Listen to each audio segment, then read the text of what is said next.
কেঁদো না, আমরা আছি তো। তোমার সঠিক বিচার আমরা করব। আমার সব কিছু শেষ গো। এই মাতাল আমার নতুন গাড়িটাকে ভেঙে চুরে দিয়েছে গো। স্যার আসুন আসুন, ভিতরে আসুন।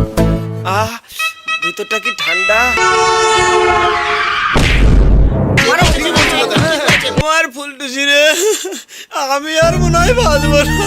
এই ওকে ধর তো।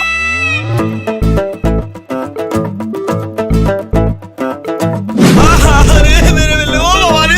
শুনেন শুনেন গ্রামবাসী, আপনাদের সবাই যে শোন, তোর চালাকে আমি সবই বুঝেছি। এই ভিডিও দেখার পর আপনারা পেয়ে যাচ্ছেন ভিভো V15 5G। আমাদের চ্যানেলটি সাবস্ক্রাইব করে পাশে থাকা বেল আইকনে ক্লিক করুন। এর আগে যিনারা কমেন্ট করেছিল, যেমন হচ্ছে জাহিরুল শেখ, মিস্টার কিং, ইনারা পেয়ে গেল ভিভো V50। তাই বেশি দেরি না করে অবশ্যই আমাদের চ্যানেলটি সাবস্ক্রাইব করুন।